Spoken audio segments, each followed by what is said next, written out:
Damos inicio al macrotema 4 de este Congreso del Futuro bajo el nombre ¿Con qué ideas se abordará el gobierno de las ciencias, tecnología y convivencia? Los señores René Passet y Humberto Giannini expondrán sobre el tema Paradigmas de la gobernabilidad global del futuro. ¿Qué, quién y cómo? El señor presidente de la Academia de Humanidades presentará esta mesa, don José Luis Sea.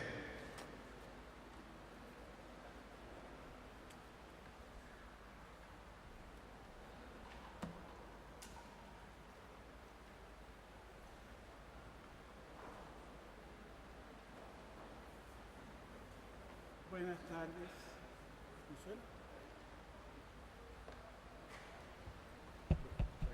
Buenas tardes, queridos amigos y amigas. Creo que es ser sincero, manifestar que me siento profundamente honrado de haber recibido la misión de moderar este grato encuentro entre dos eminentes pensadores de las ciencias sociales de nuestro tiempo y del futuro. Me refiero al profesor de la Sorbonne, René Passet, y a nuestro ilustre y distinguido amigo compatriota Humberto Giannini Íñiguez. Haciendo recuerdo, aquí veo a algunos de los que nos acompañaron cuando 7 meses atrás, 8 meses atrás, comenzamos a pensar en este Congreso. Y siempre tuvimos la inquietud que se llegara el momento que comenzamos a vivir en este instante. De alguna manera, el temario que se nos presenta para la hora y media de conversación que iniciamos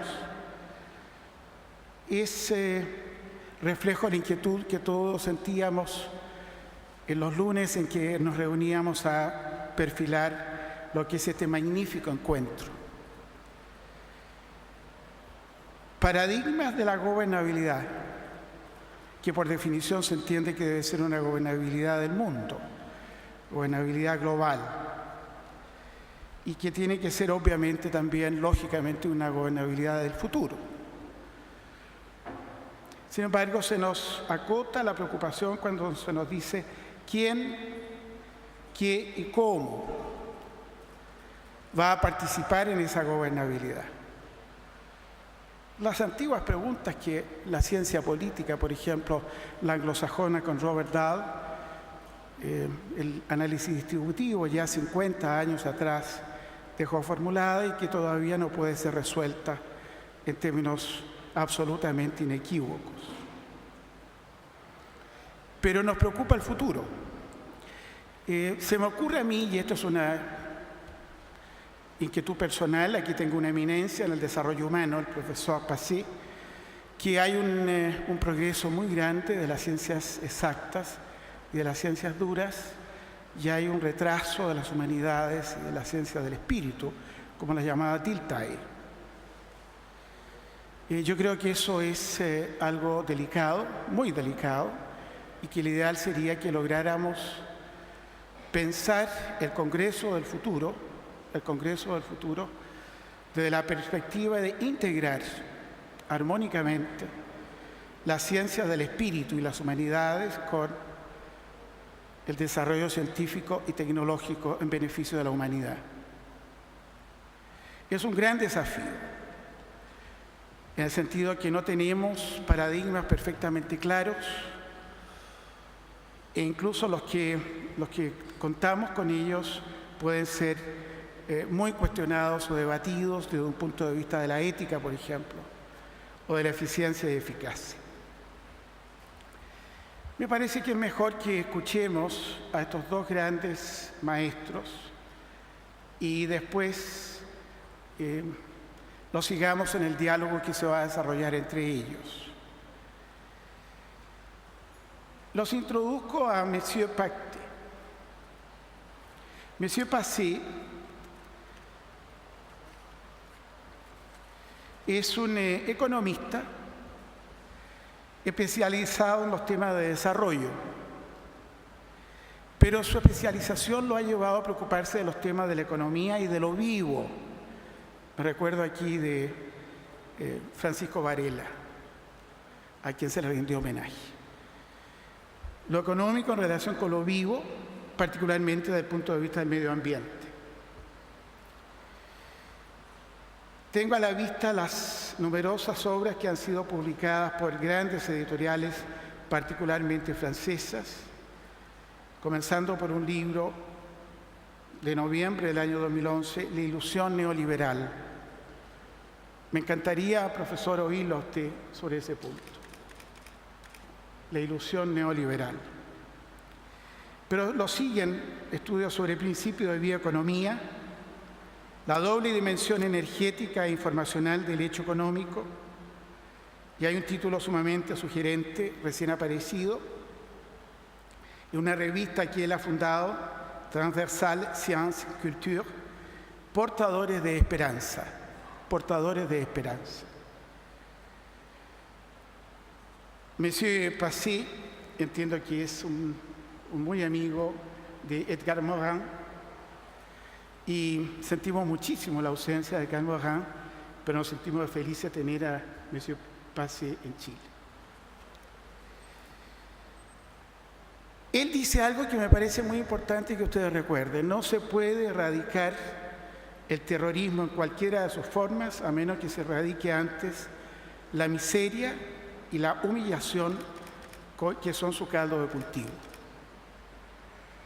Y agrega que él siente que existen profundas contradicciones en el sistema mundial de orden político, social y económico.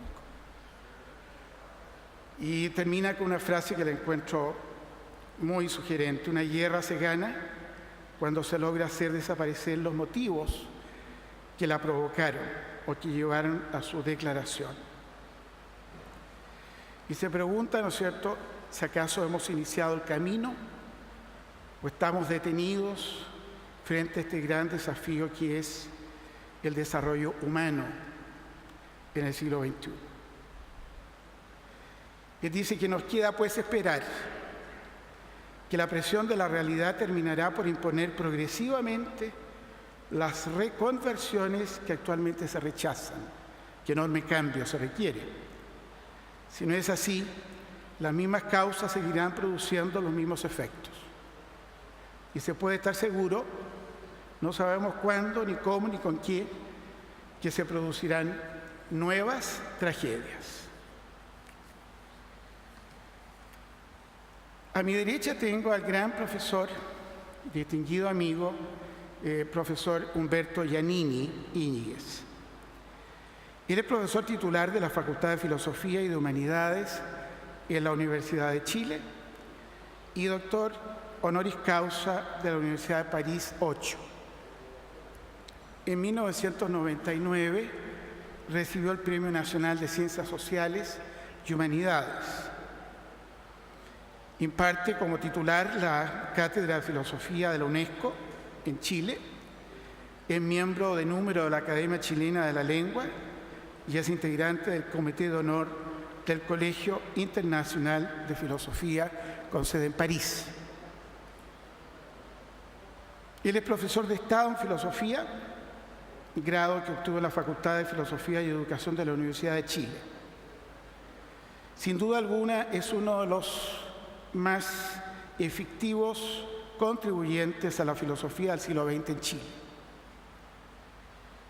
Recientemente se publicó un libro sobre Humberto Giannini, Filosofía de lo cotidiano.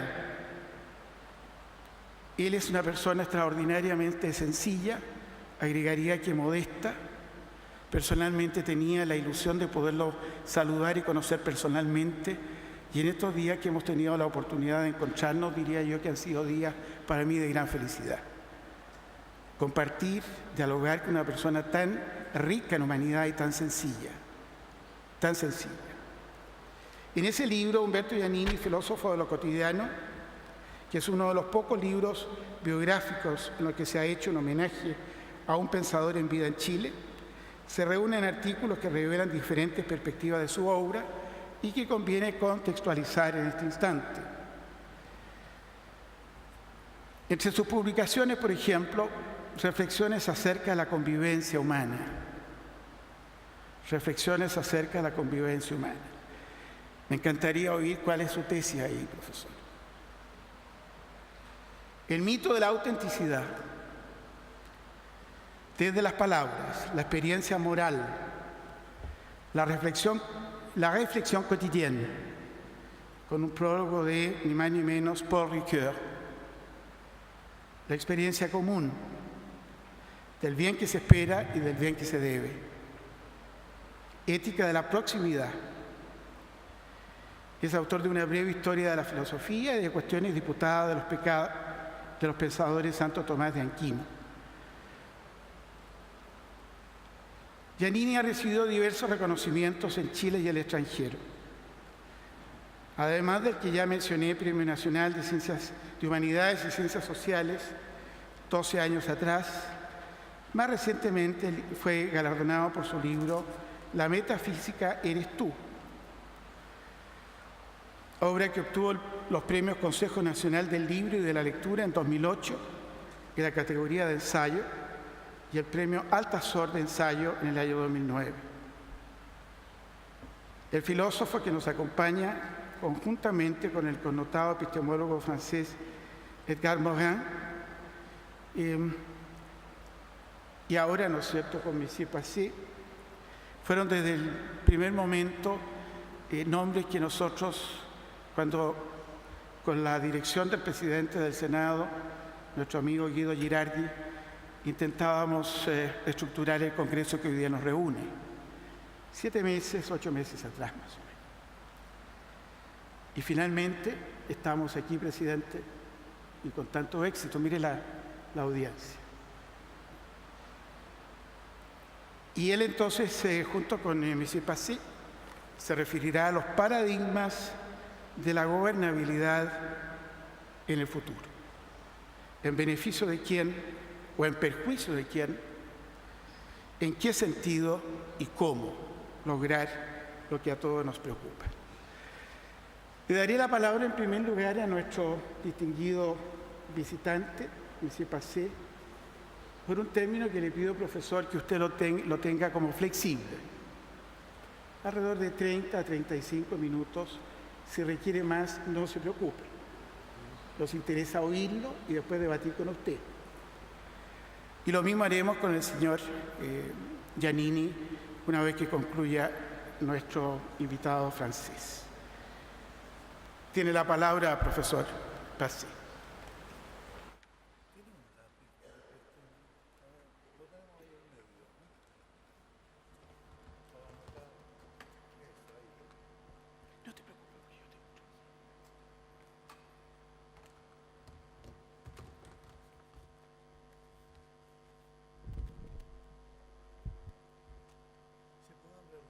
Sí, claro.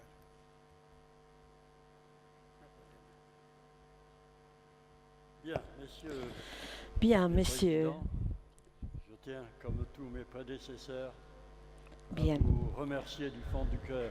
Estamos muy contentos y quisiéramos agradecer de todo corazón de estar aquí, primeramente por este prestigioso conferencista y el placer de estar y conocerlos en este magnífico, en el cual estoy descubriendo el calor humano desde aquí. Ustedes comprenderán mi desesperanza. Yo no estoy aquí para darles certeza ni seguridad, más bien de preguntas. Después de todo lo que yo he escuchado, que habla del universo con el tiempo cósmico, pasando por el pequeño Junot, que se llama Dumas, y prolongando en el futuro al economista que soy hoy día bien perdido. ¿Por qué? Porque soy el hombre de los 40 segundos y voy a explicarlo y lo invito a pensar a largo plazo. En el cuadro de la ciencia jamás me enseñaron eso. El hombre es de carácter de segundo. Es decir, si je reprends l'image de Si- la création biblique, si yo tomo la imagen de la creación bíblica, l'a proposé le tal como la propuso el fundador Friends of the Earth, Franz Dieu, si si, le monde a été créé si el mundo fue il y a creado une semaine, hace una semana, l'humanité est apparue la humanidad 3 minutes, apareció hace 3 je minutos. sens que mon ami Michel Yo siento que mi amigo Michel alors j'irai jusqu'à 6 minutes maintenant. hace 6 minutos que nació. Le Christ est né La crisis il y a ha nacido un quart de seconde hace un cuarto de segundo et la société industrielle y la sociedad industrial ha un aparecido 40e de seconde. hace 40, una parte de 40 La segundos. société industrielle, La sociedad c'est industrial celle es aquella dont ma discipline de la cual la tire tous ses disciplina tiene todos sus fundamentos, fondements, de ses conventions fondatrices. todas las convenciones fundadoras, todas sus bases.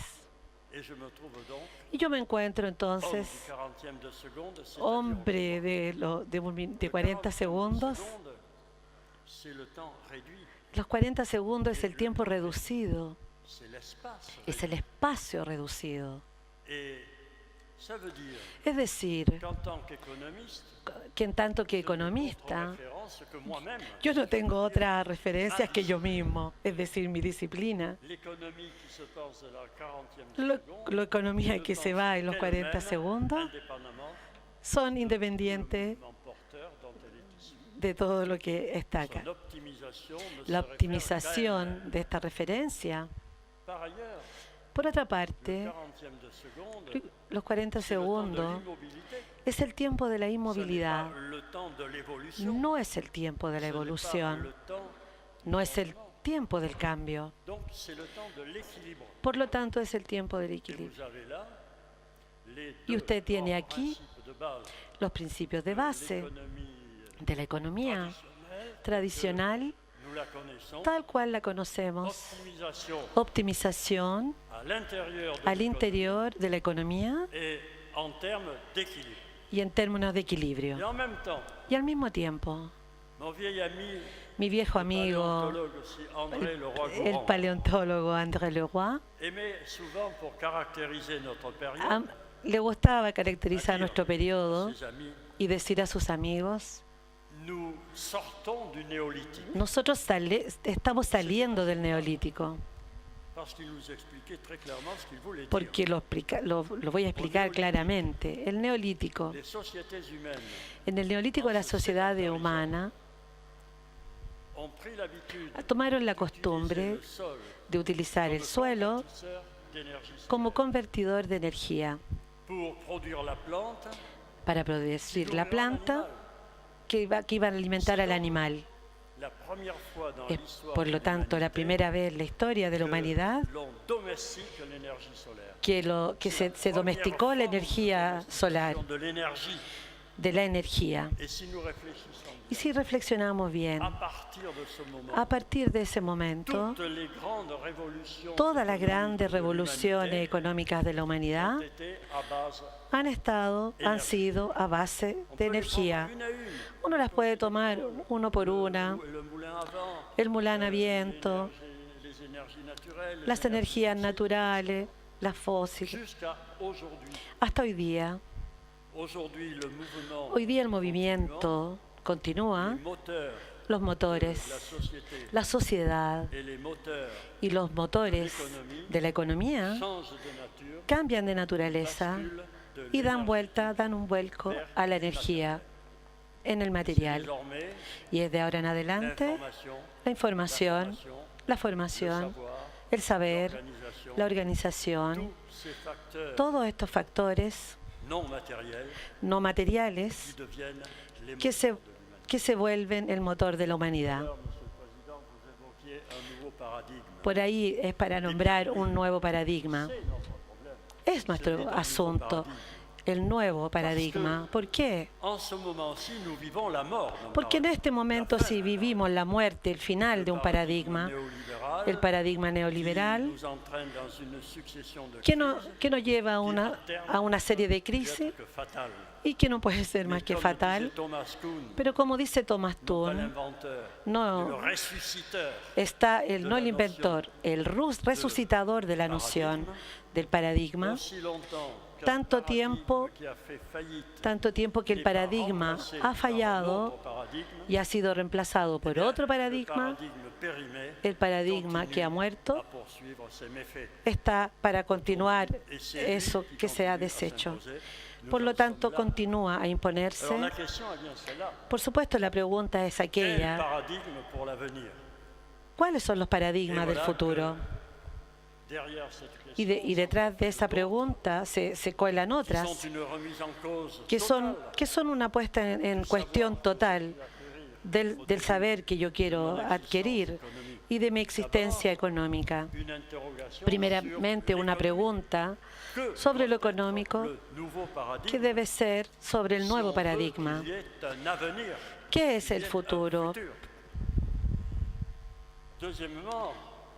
Segundamente, es que la racionalidad que yo heredé de la sociedad industrial ha traspasado a las condiciones actuales de nuestra sociedad, es que todavía tiene un sentido, o es que no hay que pensar en otra forma de racionalidad. Y finalmente nos lleva a un tercer desafío, el desafío de la naturaleza, de la economía, de la racionalidad económica, el desafío de un modo de desarrollo. Nos habla de todas partes. Y hemos escuchado también hoy día que la planeta se cansa, se agota y que estamos agotando las capacidades de recambio. Entonces ¿es que hay posible un desarrollo posible para esto? Ese es el tercer desafío. ¿Hay un desarrollo posible? Pero al mismo tiempo, ustedes ven que pasamos de los 40 segundos a la semana. La semana es el tiempo del movimiento portador. Cuando abro mi economía a la semana, la abro a los fenómenos de evolución del medio que aporta, los medios físicos y vivos que aporta. Y por supuesto lo abro a otras formas de racionalidad, a otros tipos de interrogantes. Lo óptimo que voy a buscar ya no es un óptimo para mí. Estoy hablando como si yo fuera la economía. No es un óptimo de la economía para la economía en los límites de la economía. Hay que hacer referencia a otra cosa. Si no somos capaces de preservar el movimiento de evolución de los medios físicos, biológicos y naturales, bueno, es el fin de la economía, no tenemos porvenir. Y por otro lado, ya no es un término de equilibrio, ya estoy razonando en términos de evolución, lo que es bastante diferente. El primer desafío, entonces, bueno, voy derecho al grano. O bien mi economía se transformará en una bioeconomía, o bien no voy a tener un porvenir para la economía y tampoco voy a tener un porvenir para las sociedades humanas. ¿Qué entiendo por bioeconomía? Bueno, pues una economía, pero cuyas estrategias de optimización se encuentren en los límites de reproducción en el tiempo de los mecanismos a través de los cuales la biosfera se regula y permite entonces la prolongación, la mantención de la vida en el tiempo. Esto implica dos cosas. Para mí la bioeconomía entonces significa una economía subordinada, una economía bajo el sentido científico del término. Está limitada por las normas de reproducción de la biosfera. Es la economía que es un subsistema de la biosfera y no la biosfera, aunque no le guste al señor Gary Becker, que es una parte de la estrategia de optimización y de la racionalización económica. Esto implica dos cosas. La primera es que la economía se inscriba entonces en las regulaciones de la biosfera y que ella misma se organice en conformidad con las leyes de reproducción de lo vivo, que se inscriba en la modalidad de regulación de la biosfera. ¿Qué descubro cuando, saliendo de mi 40 milésimas de segundo, miro alrededor? Descubro que la economía no es una historia de moneda que circula, no es una historia de valores monetarios. La economía es una actividad de transformación del mundo.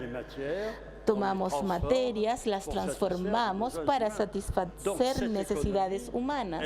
Esta necesidad tiene relación entonces con la naturaleza física y biológica de este universo que transforma y que debe tratar de no destruir. Esto es lo primero que descubro. Es un gran proceso circular de la naturaleza.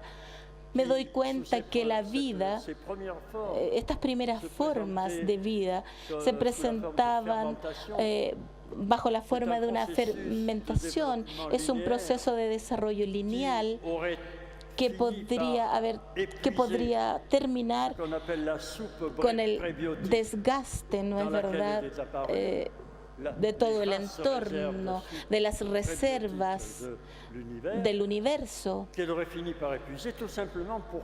Simplemente, ¿y por qué? Porque esta vida no sabía metabolizar los desechos para crear nuevas fuentes de vida. Pienso que el gran secreto para la mantención de la vida es hacer un círculo con la fotosíntesis, por ejemplo, con su capacidad de utilizar sus desechos como fuente de vida y además para producir oxígeno que va a filtrar los rayos ultravioletas y así proteger las especies de los rayos solares.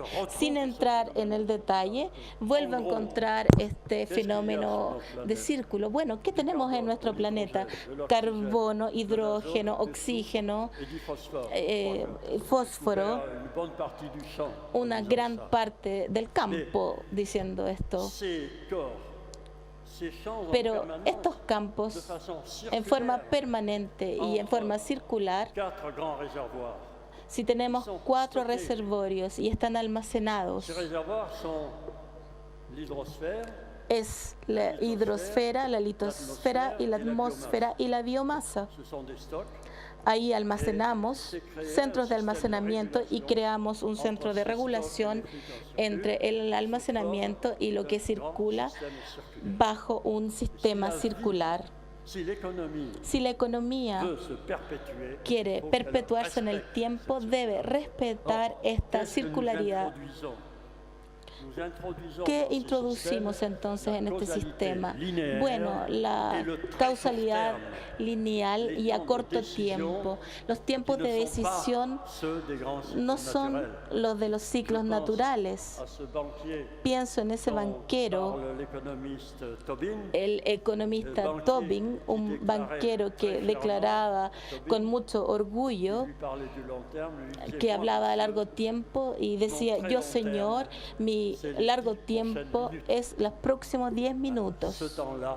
En ese tiempo, ustedes pueden ver, no es el tiempo de la naturaleza. La eficacia que se mide en términos financieros en 10 minutos, en los 10 próximos minutos, es una lógica que no tiene nada que ver con la reproducción del medio.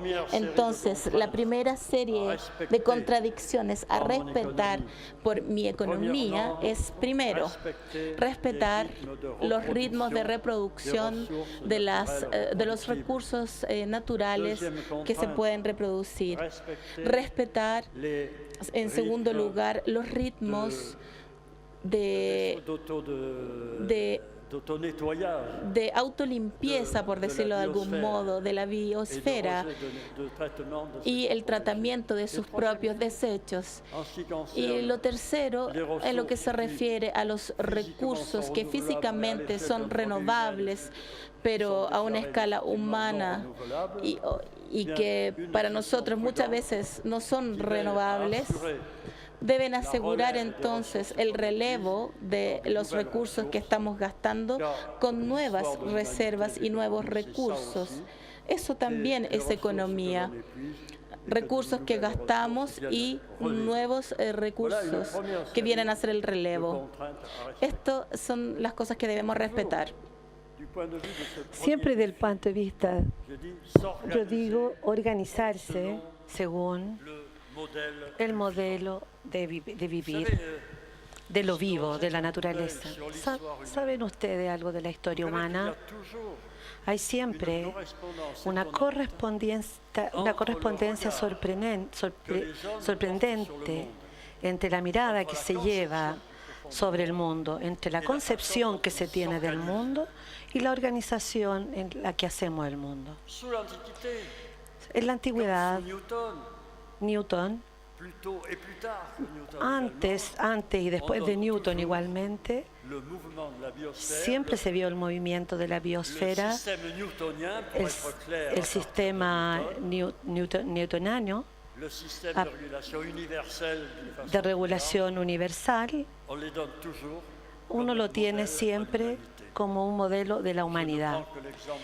Solamente conozco un ejemplo que conozco bien. Toda la organización de la empresa a partir del siglo XX, todas las organizaciones sociales, todas las organizaciones políticas son efectuadas según la lógica de la mecánica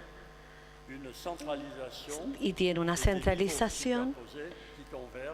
Y todo esto converge al lugar donde uno puede ir y volver, el departamento que uno puede hacer a caballo, y la jerarquía de la empresa, la jerarquía en los niveles de organización.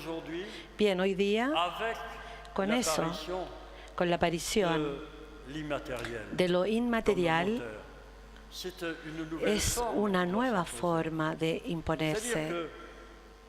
Es decir, la aparición de fuerza moral, mental, intelectual, de organización y de lo inmaterial, la organización en red, para hablar mucho, por ejemplo, del computador, pero es la organización de lo vivo.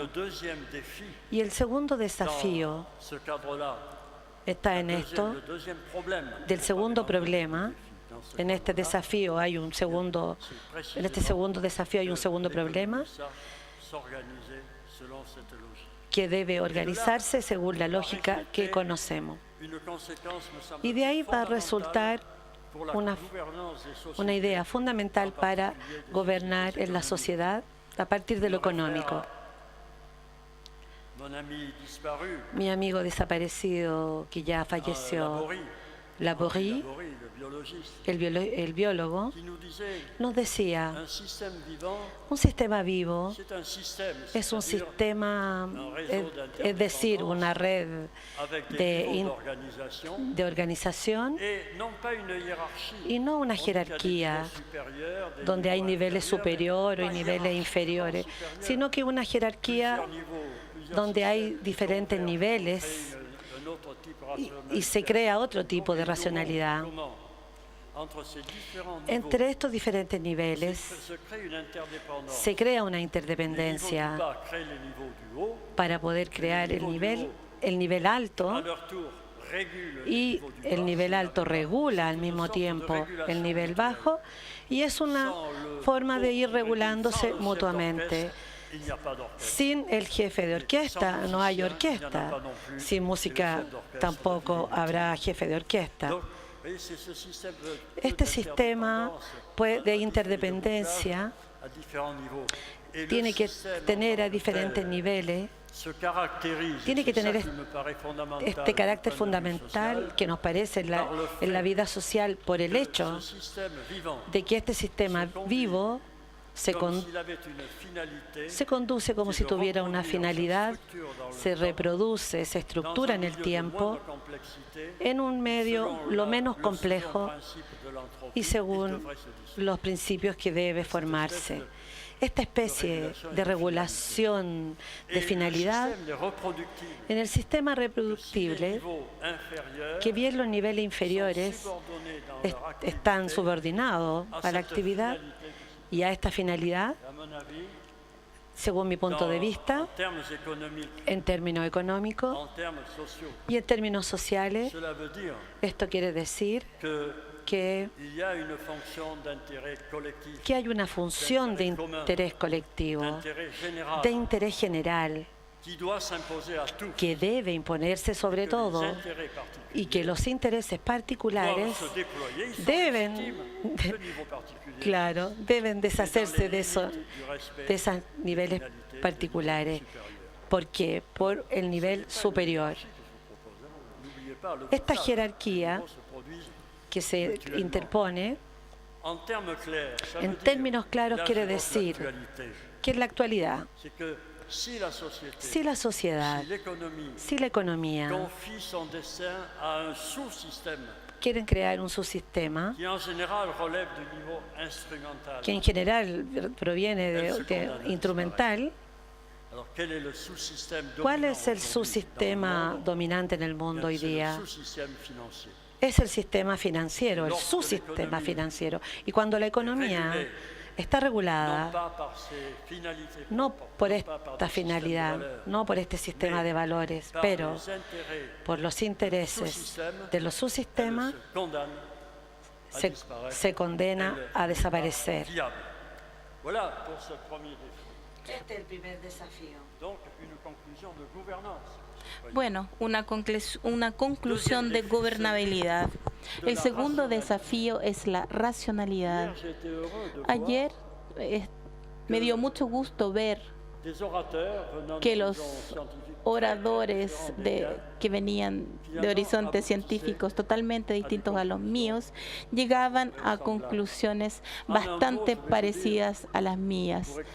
En pocas palabras, quiero esclarecer lo que voy a hablar. Creo que ha llegado el momento de pasar de este tipo de racionalidad instrumental a una racionalidad finalizada. ¿Qué quiero decir?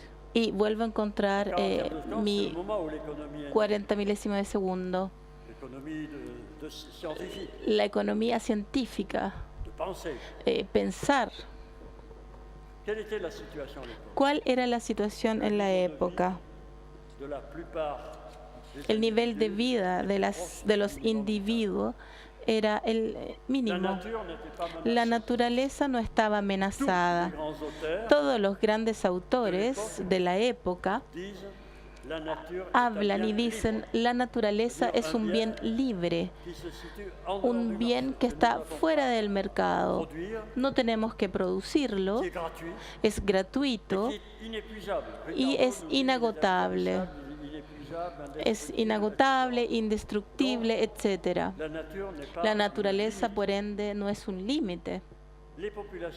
Las poblaciones humanas, el señor Malthus y todos los economistas de la época lo siguen, nos presentan ciertas leyes según las cuales, para resumir, las poblaciones humanas crecen demasiado rápido en relación a los recursos necesarios y a las posibilidades del aparato reproductor. La naturaleza, entonces, no tiene precio. La población está sobreabundante y no es un factor limitante. ¿Cuál es el factor limitante, entonces? Bueno, el capital. Porque el capital existe de una manera limitada a medida y dependiendo de su acumulación. Por lo tanto, el pensamiento es el mismo. La economía crece según la acumulación del capital. En estas condiciones, entonces, las necesidades no están saturadas. Producir más es satisfacer más necesidades. La naturaleza no se gasta. Producir más no puede aportar ningún elemento negativo. Lo más es lo mejor y van de la mano en la misma dirección. Es por eso que hoy en día incluso todavía razonamos y pensamos en términos solo cuantitativos, como si lo más siguiera siendo lo mejor. Incluso aunque tengamos un discurso diferente, volvemos a encontrar esta hipótesis. Hoy en día el único factor limitante es el capital. Toda la racionalidad económica se va a organizar alrededor de este capital y es legítimo. No puede ser de otra manera. No estoy denunciando una situación. En la época era así. Desgraciadamente, continuamos con este mismo modo de raciocinio y debemos cambiar y profundamente. Por eso que digo que estamos frente a un fenómeno de racionalidad instrumental. El instrumento es el aparato de producción y la eficacia de este aparato de producción es el modelo de racionalidad que condiciona el margen económico. No tenemos problema en demostrar que la racionalidad económica está construida sobre este modelo. De esto hay que dejar de lado. Hoy en día las cosas han cambiado. Por un lado, no estamos muy seguros que el más sea lo mejor. Mientras más trigo tengamos, es mejor, pero mientras más autos tengamos, eso ya no es un medio de transporte, sino que un medio de contaminación del medio ambiente y de la naturaleza. Bueno, es algo bastante diferente. Por lo tanto, ya no podemos decir más es igual a mejor. Y aquí está el cuestionamiento. ¿Debo producir de esta cosa? Y me cuestiono, ¿para qué voy a hacer esto? ¿Para qué voy a producir? Antes uno no se preguntaba. Ahora ya no es tan evidente el por qué. Es evidente, no voy a profundizar sobre ello. Estamos hablando de los valores, de la finalidad. La economía no tiene que producir valores. Hay que saber que no puede regularse sin tomar en cuenta el movimiento de los valores. Y por último, voy a abordar más brevemente el tercer desafío, el desafío del modelo de desarrollo. Ahí también estoy frente a un dilema. Vuelvo a lo que decía hace un momento. Alcanzamos la capacidad de carga de la biosfera. Produciendo más, destruimos la biosfera. Entonces, tengo que detenerme de producir tanto. Debo detenerme del crecimiento material. Es un aspecto del problema. Y por supuesto tenemos otro aspecto, y es que la vida, toda la vida es evolución. Por un lado, entonces, no debo producir demasiados bienes materiales, debo detenerme, y por otro lado debo continuar, porque el día en que la evolución se detenga, toda la vida en el planeta se va a detener. A menudo digo, y mis amigos biólogos están de acuerdo, no podemos decir que la vida evoluciona. La vida es evolución. Debo detenerme y debo continuar al mismo tiempo. ¿Cómo arreglar este problema? Esto quiere decir que debo continuar, pero de otra manera. Y ahí vamos a redescubrir otro campo que ayer hablamos bajo otro ángulo. La crisis de nuestras producciones es la crisis de nuestras mercancías, cuando habla de que hemos gastado nuestros recursos energéticos. Nosotros, los economistas, pensamos a los recursos energéticos mercantiles. Estamos del lado de la producción. Estamos del lado de los valores de cambio. Pero hay otro campo inmenso sin el cual los valores de cambio o de intercambio no tendrían ningún significado, y es el campo de la utilización. La verdadera riqueza de la humanidad no es el valor del cambio, sino el valor de los usos, de la utilización, y esto cambia todo. Ayer escuché varias veces esta información, que por un lado había tratado de influenciar los medios económicos que me miraban como bicho raro. La energía solar, por ejemplo, nos dispensa todos los días 10.000 veces más de la energía que necesitamos para la humanidad, para sus necesidades permanentes. Están ahí los valores de uso. Lo sé bien, está este problema muy difícil de la concentración, pero es un problema técnico en realidad. No voy a subestimar los problemas técnicos, pero hasta ahora constato que nuestros amigos, los técnicos, los ingenieros, son muy eficientes y eficaces. Pienso al señor Lavoisier, que en 1714 podía fundir metal con la energía solar. Y me pregunto, bueno, si desde esa fecha hubiésemos consagrado gran parte de nuestros medios, que en 2 siglos, en 2 millones de años, ocupamos para ocupar la energía fósil, bueno, seguramente ya habríamos regulado este problema, lo habríamos solucionado. Me voy a detener aquí con el campo energético porque he hablado mucho ya. Necesitamos un modelo de desarrollo fundamentado sobre los usos, sobre los tipos de utilización. Eso es, o bien desaparecer. Les destaco algo. Primero, el tiempo apura. Nos debemos apurar. Ayer nos hablaron del año 2040, 2050. Otros hablan del año 2017. Si quieren, bueno, yo puedo ir hasta el año 3000, a mí me da lo mismo. Pero eso no cambia la información ni el problema a la escala cósmica. El problema va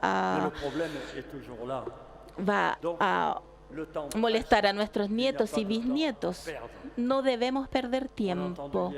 Ayer escuchamos 1 millón o 900.000 millones, creo que dijeron, sobre según la ONU, 9.000 millones de habitantes para el año 2050. Gran parte entonces, gran parte de esta población vive en países que aún no son desarrollados y que legítimamente obviamente aspiran a una vida digna y a una calidad de vida similar a la nuestra. Ese es el desafío y esa es la urgencia.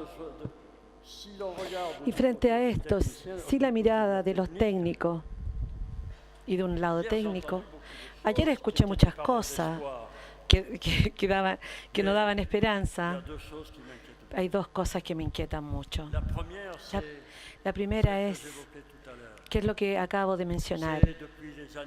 Es desde el año 80, la orientación que el poder financiero ha dado a escala mundial, ha dado al desarrollo.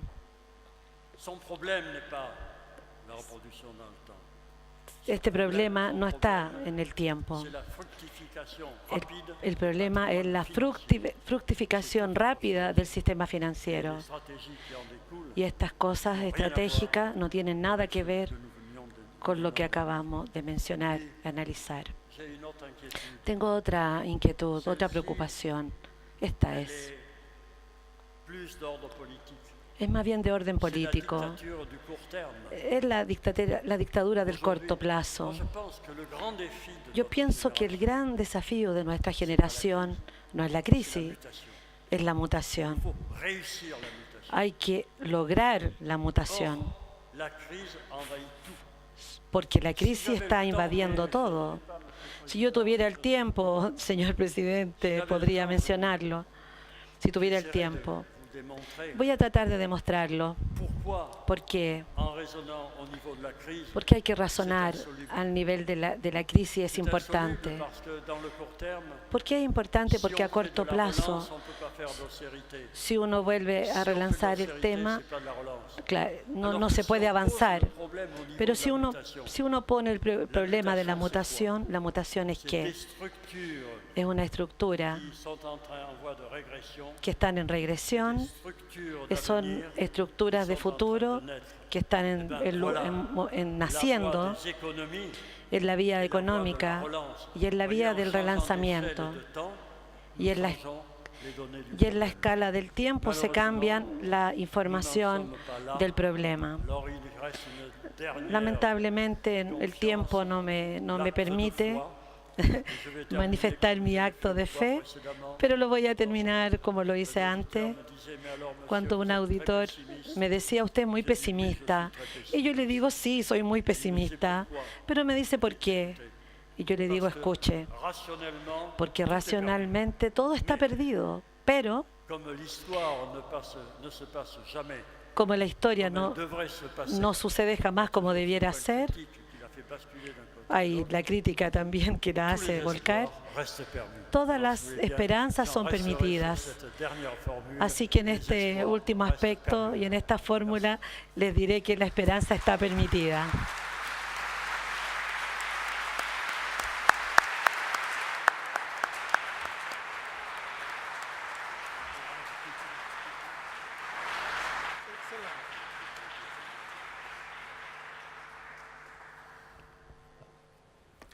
Muchas gracias, profesor Passé. Me hace pensar que siempre que se escucha a los grandes maestros del pensamiento francés, hay algo de esa lógica cartesiana, ¿no? Conciso, preciso, completo y muy sugerente. Muchísimas gracias, profesor Passé. Querido amigo, don Humberto Giannini tiene la palabra. Muchas gracias. Deberíamos tener un minuto de silencio después de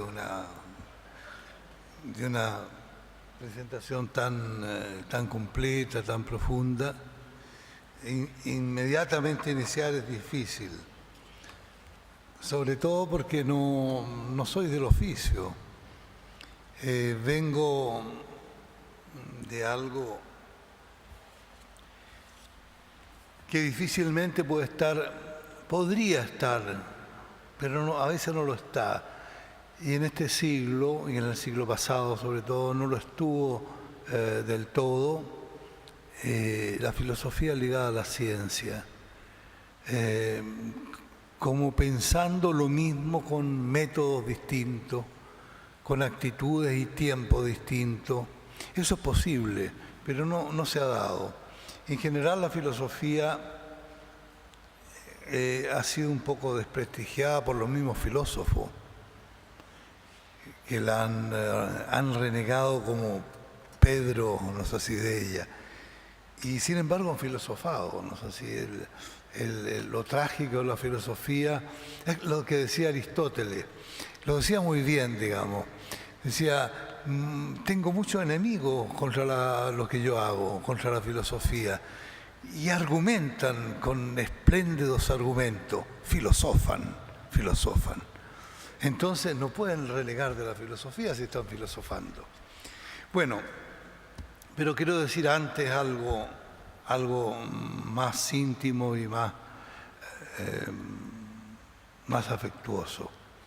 En estos días no me siento solo en el límite terminal de los años que prudentemente deben vivirse, sino participando también, por bondad de los organizadores de este evento internacional, en el límite inaugural, lo siento así, de un tiempo, de una cultura potente que ya se muestra y manifiesta plenamente con la presencia de todos ustedes, digamos, y sobre todo de los invitados, porque han viajado hasta aquí para exponer su sentimiento frente a un presente difícil de calificar, de delimitar. Personalmente aprovecho de agradecer este premio que se nos ha dado a algunos participantes y no participantes de esta hermosa reunión internacional. Agradezco y es un motivo también de una reflexión desde la filosofía, ¿no es así? Y desde una filosofía un poco menor que yo hago, ¿no es así? Como algo que incluso se puede manifestar como no filosofía. Más acá de una comprensión científica de las cosas, matemática, racional, organizada, sistemática, me he mantenido personalmente en un ámbito en que la filosofía toca con la vida común, en un intento permanente de entenderla y describirla. No podemos renunciar a la vida común, no podemos renunciar a una vida que se hace más allá del pensamiento de la vida, sino que se hace caminando los caminos de la vida, ¿no es así? El trabajo, el hogar, las dificultades, los pelambres, las dificultades entre amigos, entre enemigos. La vida es una cuestión muy compleja que nosotros olvidamos y al mismo tiempo superamos. No quiero hablar contra lo que se hace en la teoría, superamos en la teoría. Pero esa superación merece también una reflexión. ¿Qué significa superar el mundo común? Es mi tema. Yo les ruego que me permitan reflexionar sobre esto, que es un poco al margen, no sé si, de una reflexión más seria y más inmediata sobre la ciencia. Me pregunto si esta vida común que he creído describir hasta hoy, también en el límite de su identidad, me he dedicado un poco a describirla. ¿Y hasta qué punto podemos seguir hablando de comunidad hoy día? ¿Y hasta qué punto podemos hablar de comunidad mañana? ¿Qué está significando la comunidad en un mundo en que con todas las ventajas que tiene, ¿no es así? No podemos ser maniqueo. Con todas las ventajas que tiene, abre el problema de la comunidad. ¿Qué es la comunidad? ¿Qué es una experiencia común hoy día? Generacionalmente, ¿a partir de qué traspaso de mundo y de qué sensibilidades comunes se nos está abriendo el mundo de mañana? A propósito, lo pienso de la educación, por ejemplo. ¿Qué mundo, independiente de las cosas teóricas puras que le podemos enseñar a los jóvenes, qué mundo común podemos ofrecer al mundo de mañana, a la generación de mañana? ¿Cuáles son nuestros ideales que le podemos decir? Esto es lo que ofrecemos. ¿Cuáles son los peligros que le podemos señalar? ¿Quiénes somos hoy día? Estamos en un límite, así como yo me siento en un límite de edad, en un límite de una presencia de tantas cosas nuevas. También siento que la juventud está en ese límite, ¿no? Así, en un límite en que nosotros no podemos quizás dar con el corazón, con la razón, con argumento, nada o poco, digamos poco. Bueno, desde muy joven, voy a hacer un poco de biografía, pero dura un minuto, ¿no? Así, desde muy joven yo, incluso antes de iniciarme en la filosofía, me enamoré de un dicho de un filósofo presocrático que se llamaba Alcmeón de Crotona. Era de una ciudad italiana del sur de Italia que pertenecía a la vieja Grecia y era uno de los grandes filósofos de la primera época de la filosofía. Y dijo algo así como esto. Creo que no lo noté, pero no importa. Decía, el ser humano es mortal. Y es mortal porque no sabe unir el principio con el fin. Qué fantástico, digamos. Qué grande, digamos. No saber, es decir, qué triste no saber unir el principio con el fin. Y qué grande comprenderlo, ¿no es así? No saber qué hacemos en la vida haciendo todas las cosas que hacemos, digamos, que son muchas. Bueno, el ser humano es mortal porque no sabe unir, si lo anoté, el principio con el fin. Seguramente Alcmeón tenía como imagen el movimiento eterno y sin desgaste de los cielos, digamos. Era muy fácil en el mundo antiguo, en Grecia, mirar el cielo y pensar que todo ahí es circular y vuelve y vuelve y vuelve y no termina nunca, digamos. Pero los astros eran inteligentes para ello y conocían el principio y el fin, digamos.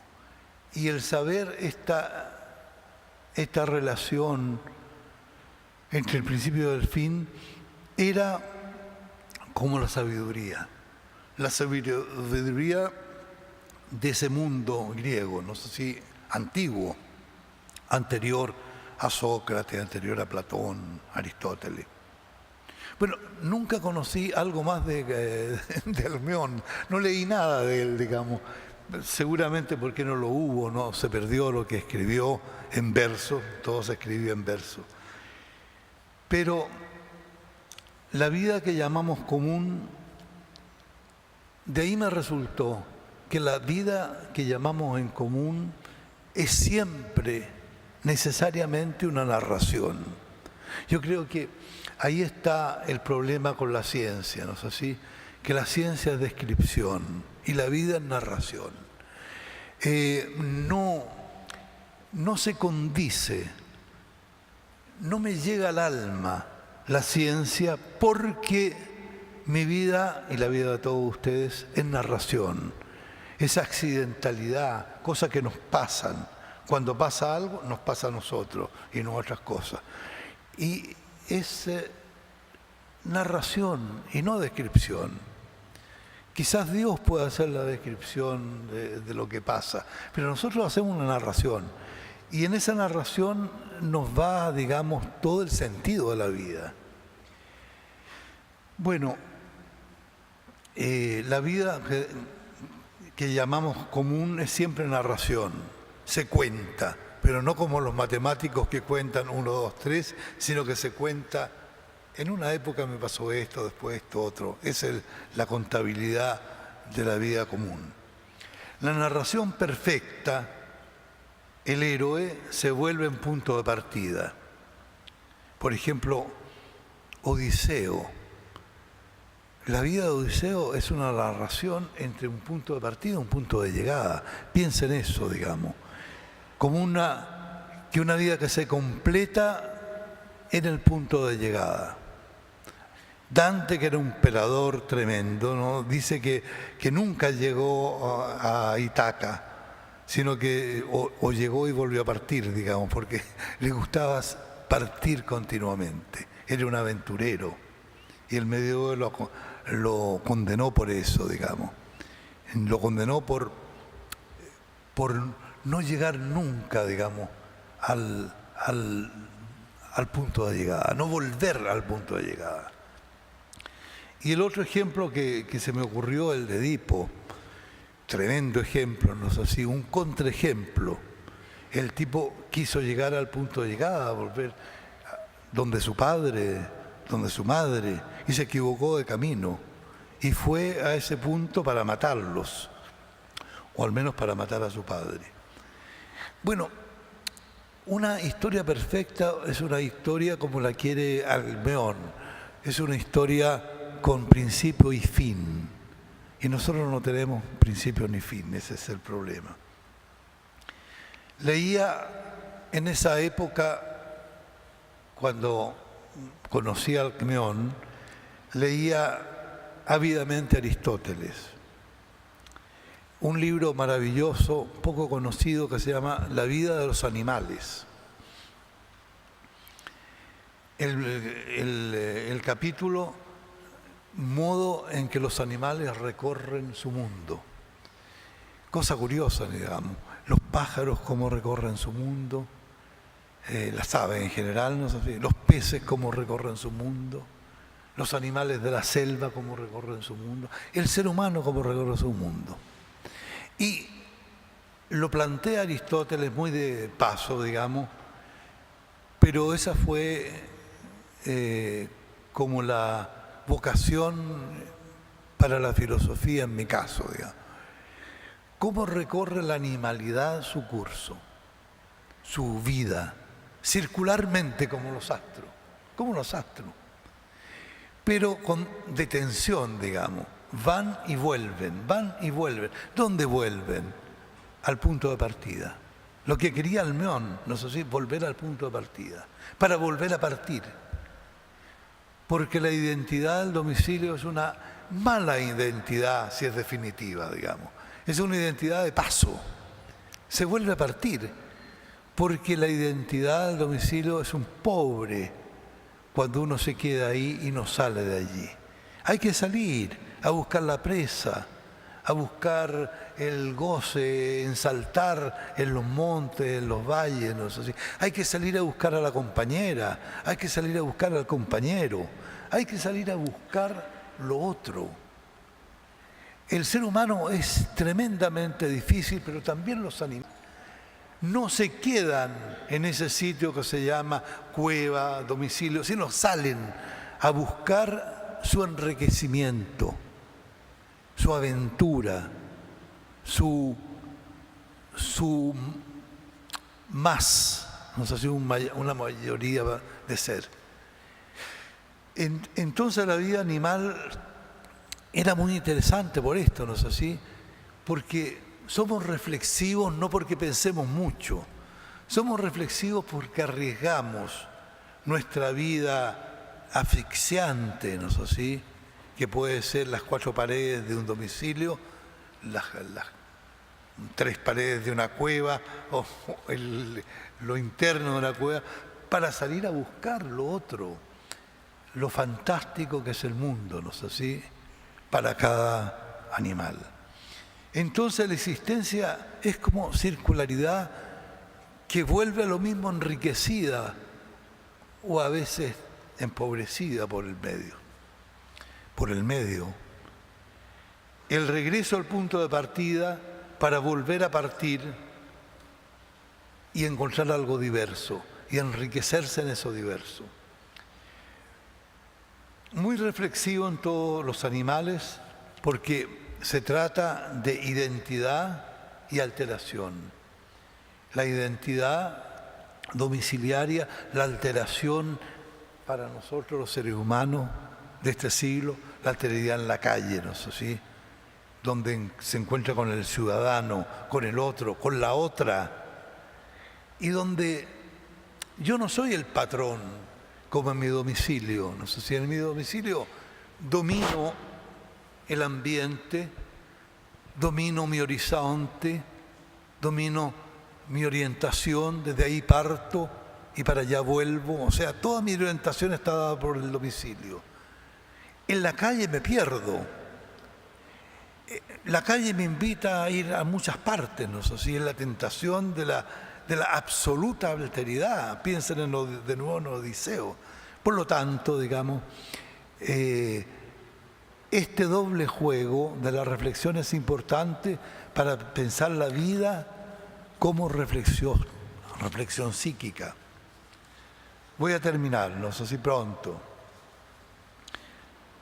Se dan en la vida humana como dos realidades que tienden a armonizarse, ¿no es así?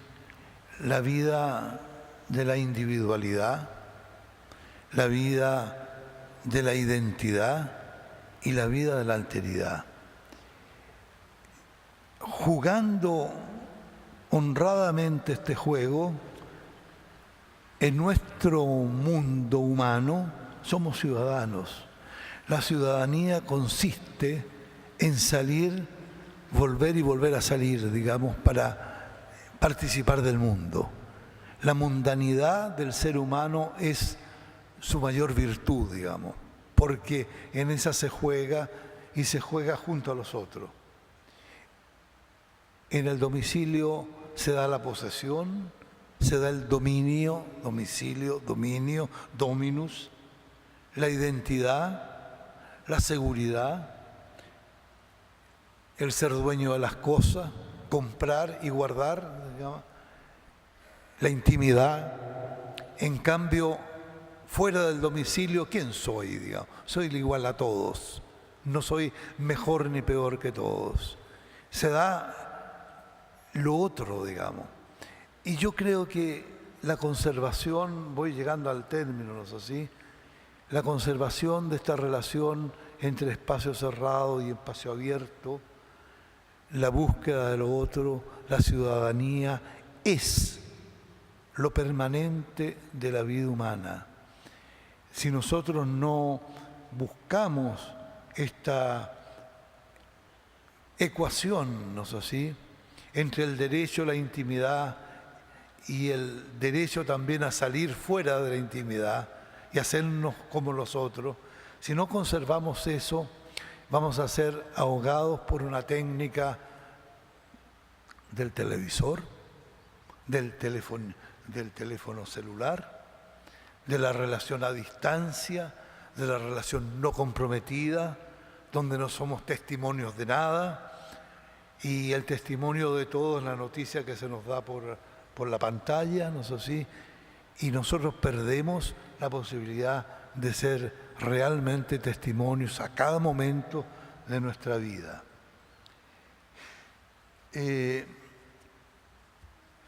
Pienso, digamos, que estamos unidos los seres humanos por algo grandioso que es el lenguaje.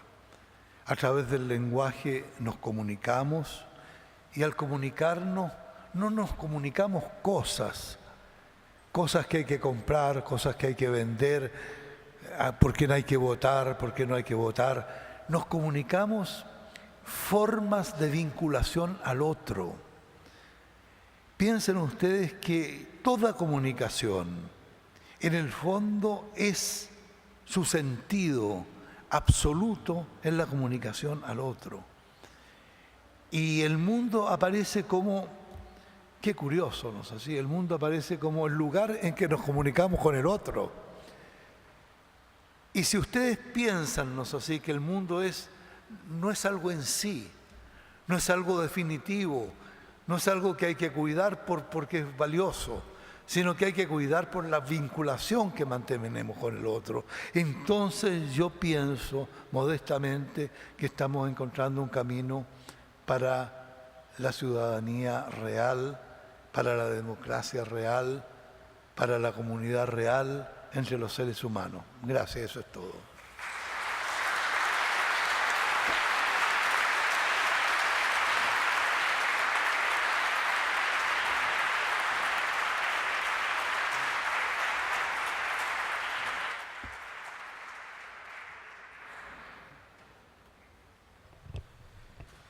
Le agradecemos al profesor Giannini su luminosa, interesante, provocativa exposición. Eso que hoy día se llama, ¿no es cierto?, la democracia relacional, y que él apunta también a la idea de ciudadanía, a la comunicación, a la alteridad. Yo creo que es el momento en que con Monsieur Passé y el profesor Giannini podamos escuchar algunos comentarios recíprocos de las exposiciones que han hecho, y tal vez con la venia del presidente, si hay unos minutos, porque estamos un poco excedidos del tiempo, darle la oportunidad a la audiencia también de participar. Pero yo quisiera, en primer lugar, si les parece, dar la oportunidad de un breve comentario a Monsieur Passé de lo que ha oído el profesor Giannini, y al profesor Giannini de lo que ha oído el profesor Passé, y después damos unas pocas intervenciones al público, si es que hay tiempo. Bueno, Monsieur Passé, ¿tiene alguna inquietud al oír al profesor Giannini? Sí. Sí. Ce qu'a dit le professeur Giannini dépasse de loin ce que personnellement Es lo que personalmente traté de decir o traté de explicar. au seuil. Yo estoy en el umbral de su cuestionamiento y hago las preguntas. Y él va más allá del umbral. Et à partir de quelques questions Y a partir de algunas preguntas que je pouvais considérer que podría considerar como fundamentales économiques, desde el punto de vista eh económico, bien, je découvre une bueno, interrogation redescubro encore plus cuestionamientos fondamentale. más Et fundamentales, une fois de plus, à partir de ces interrogations, y a través de estos cuestionamientos, lo que parece ser los fundamentos más profundos que podrían ser de la economía. je disais, Yo decía nous découvrons les que valeurs. descubrimos los valores, Et vous nous dites y usted nos dice le lieu où nous sommes, el lugar donde estamos, nuestra identidad, le monde que nous el explorons, mundo que vivimos, que esperamos, ce que nous acquérons. lo que nosotros adquirimos. Je crois que ce sont les fondements les Creo que plus son los fundamentos más profundos, bien au-delà que van más allá des questions bien timides. de estas preguntas íntimas que traté de responder. Voilà. Alors je veux dire au professeur Giannini, Quiero decirle al profesor Giannini que siento gran admiración et ma por su gratitude, exposición, y le agradezco le remercie parce qu'il me Le agradezco realmente porque rend le plus grand service qu'il puisse me rendre, el gran servicio que me dio c'est de m'inviter encore es, à douter, me de invitó continuer à m'interroger. a detenerme y no seguir cuestionándome. Je dis souvent, A menudo digo, le savant qui sait el sabio que sabe ne m'intéresse pas beaucoup. no me interesa mucho, Mais pero le savant qui el doute, sabio se questionne, que duda y se et m'amène cuestiona à douter y et à que me questionner lleva moi-même, a cuestionarme a mí m'intéresse. mismo, realmente Eh me bien, interesa. Acabo de decir entonces que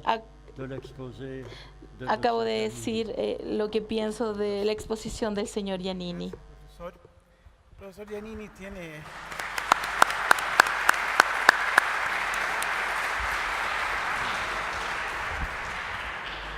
Profesor Giannini, ¿tiene alguna reacción, algún comentario a la exposición de Monsieur Passé? Monter quelque chose de l'exposé de Monsieur Passé, por supuesto. Bien sûr. Efectivamente, yo Effectivement, sentí desde el principio que había una conexión en la que yo un poco arriesgadamente llamaría una economía que va más allá de un cálculo de profito y pérdida, ¿no es así? Sino es una economía fundada, ¿no es así?, en la naturaleza. No puede el ser humano prescindir de la naturaleza. Yo pienso, ¿no es así?, que la natura, pese a la invasión de la técnica sobre la naturaleza, sigue provocando terribles problemas a la humanidad. Un terremoto desarma todos los cálculos de los técnicos, ¿no sé? Entonces, nosotros tenemos que contar con ella. Y yo creo que gran parte de la intervención del profesor Passé ha estado centrada en esa vuelta no social a mirar más allá de los intereses, de los cálculos, de la racionalidad pura de una economía centrada en eso. Le agradezco, profesor. Muy bien.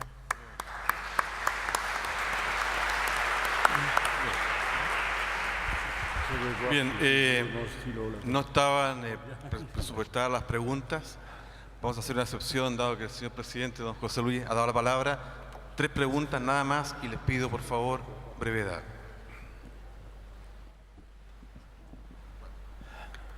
Esta es una pregunta para el profesor Passé.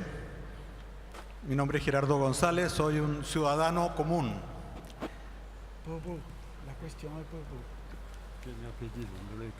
Esta es una pregunta para usted, profesor Passé. La economía, la esencia de la economía en el pasado ha sido gestionar la escasez.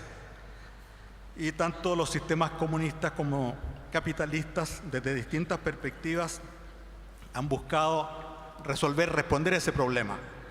Pero de alguna forma, en el momento actual, por todos los avances tecnológicos y organizativos, estamos, me parece, en una situación de abundancia potencial. ¿Cuál sería, profesor Passé, el nuevo sistema, ni socialista ni capitalista, el nuevo paradigma que permitiría administrar con justicia, con equidad, con sustentabilidad esta situación actual de potencial abundancia de bienes y servicios? Gracias. Buenas tardes. Agradecer al presidente por invitar a gente de provincia. Muy amable, presidente.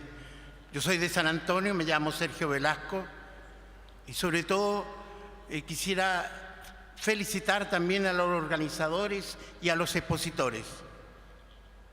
No podría, sería imperdonable para mí de no reconocer a un profesor de física, de matemática, de Las Cruces, que acaba de recibir el premio Cervantes. Me refiero al amigo de los jóvenes, Nicanor Parra, a cual le pido un generoso aplauso.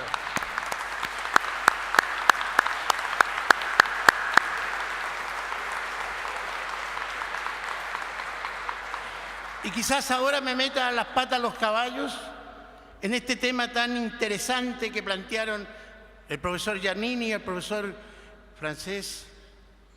¿En dónde está el hombre? ¿Qué está haciendo el hombre? Cuando vemos que en el norte de África esta tecnología, este desarrollo, este progreso científico se mueren por miles. ¿Qué está haciendo el hombre? Cuando vemos que en Chernobyl y en Japón, en Fukushima, la reactividad llega a todas partes a través de ese desgraciado terremoto. ¿Qué está haciendo el hombre? Parafaseando a Pablo Neruda. Cuando en nuestro país la naturaleza la quieren liquidar instalando hidroaicén. ¿Qué está haciendo el hombre frente a este desarrollo para crear más poder militar, más poder económico, más poder político concentrado en algunas pocas personas? Entonces, profesor Giannini, ¿qué está haciendo el hombre hoy por la humanidad? Muchas gracias.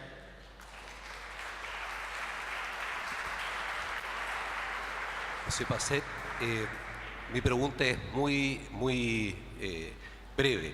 La verdad es que su planteamiento de basar la economía en una redefinición en términos de que el valor estuviera determinada básicamente por la utilización me perturba enormemente, porque entiendo que el valor lo determina la oferta y la demanda.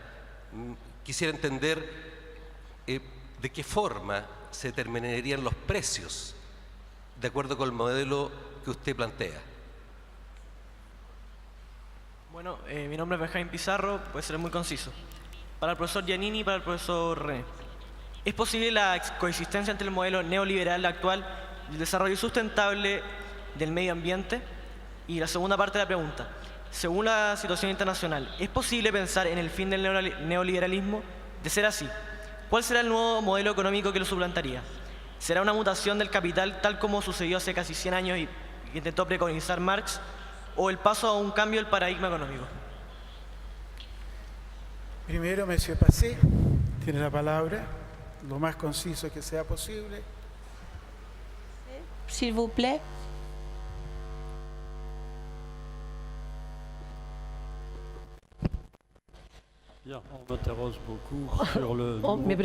Me preguntan mucho sobre los paradigmas. Yo no sé lo que será. Yo olvidé mi bola de cristal en París y me siento totalmente indefenso delante de esta pregunta. Pero voy a intentar decirle lo que yo intenté hacer. Yo no quisiera hacerlo repitiendo lo que ya dije, porque en el fondo era la pregunta de la cual yo traté de responder. ¿Dónde el nuevo paradigma estará? ¿Y habrá futuro sin este paradigma o con qué paradigma? Pero le voy a responder indirectamente, contándole mi vida de economista. Pero brevemente, tranquilícese. En el fondo, yo puedo decir que conocí en mi vida de economista dos periodos. Un periodo de dicha, de alegría. Este periodo durante el cual la economía me parecía que funcionaba de una manera que me parecía conforme a la lógica la más elemental. Tranquilícese. Yo nunca fui ingenuo y creí que vivía en el paraíso. He conocido los conflictos sociales, etcétera, pero conocí un periodo donde estos conflictos sociales, del que fuera la durabilidad del periodo, terminaban por encontrar una solución relativamente equilibrada, simplemente porque los intereses de los grupos dominantes que se enfrentaban bajo la arbitrariedad del Estado eran objetivamente coincidentes. Estaban siempre en el mismo sentido.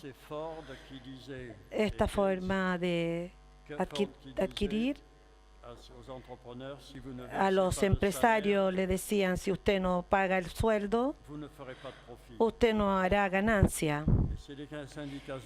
Y si el sindicato obrero, que no decía lo recíproco, pero que había comprendido muy bien que si ellos querían tener salario y sueldo, era necesario que hubiera inversión y no había inversión si no había ganancia.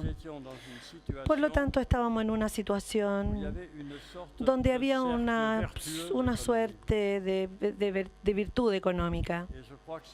Y creo que eso explica muchas cosas. Explica en particular por qué nosotros hemos tenido este periodo llamado el tiempo glorioso, durante el cual nosotros vimos en el largo periodo el progreso económico y el progreso social que iban en el mismo sentido. Progreso social y progreso económico. En esta economía yo la comprendía, esta economía, aun cuando le encontraba muchas imperfecciones. Pero hoy día algo ha cambiado. Desde los años 80 se ha liberado el movimiento del capital en el mundo, se ha liberado la especulación en el mundo, se gana dinero cambiando dinero por dinero, destruyendo la economía.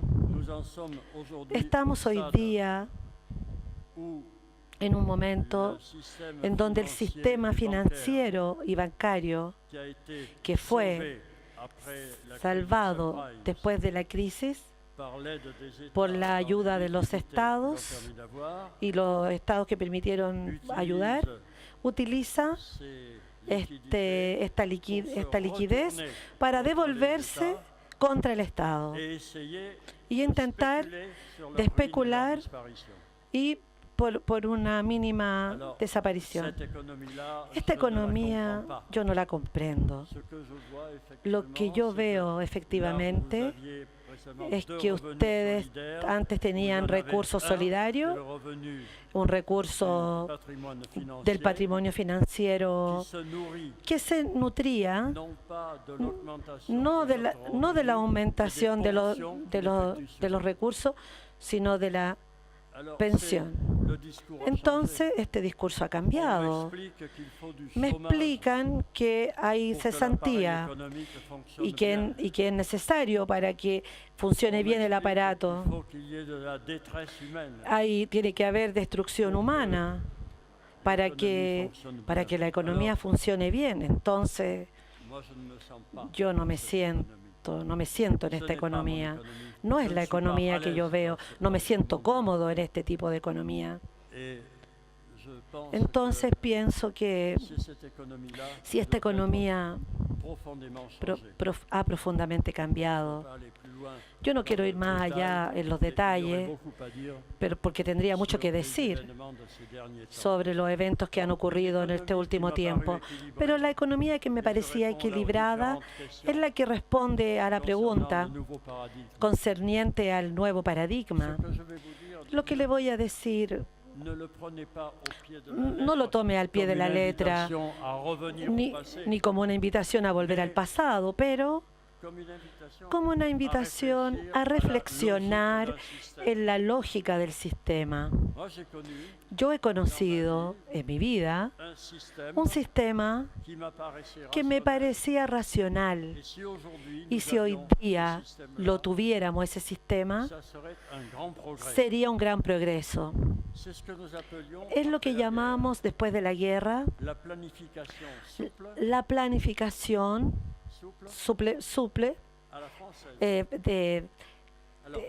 flexible, una planificación flexible a la francesa en 3 aspectos. Es el régimen que concilia el interés general, los intereses particulares y la democracia, como nunca se ha visto jamás después de eso.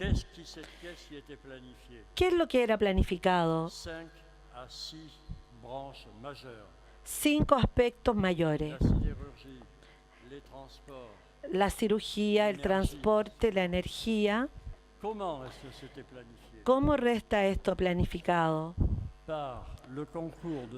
Por el conjunto de todas las fuerzas vivas de la nación en la comisión del plan, y se estaba representado la empresa, el sindicato, la administración, el medio intelectual y etcétera, se ponían de acuerdo para definir en conjunto los objetivos. Es un ejercicio democrático que nunca más se ha visto. Y el principio era simple. A partir del momento que el gobierno ha dado la dirección para estos principios, cuando aseguró la predominancia sobre el interés de la colectividad, la libertad total por estas actividades ha sido renegada. El día en que yo dije este discurso delante de un presidente de la República, quien, cuando yo hablaba de planificación, dijo: planificación es el horror y es la dictadura. Pero yo le pregunté, ¿por qué esta dictadura? Lamento esa dictadura. Es una respuesta indirecta. Si quieren, quise contestar en términos institucionales. Lo que hasta ahora la bioeconomía aparecía como algo general y abstracto. Quise responderle diciendo: podemos pensar en formas estructurales que fueron posibles, que siguen siendo posibles, puesto que existieron alguna vez. Muchas gracias.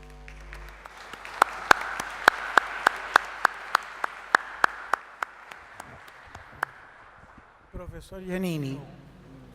Verdaderamente, sí, gracias, pero siento que la situación de Latinoamérica y especialmente de Chile, a un periodo en que creo que se refiere el profesor Passé, es completamente distinta.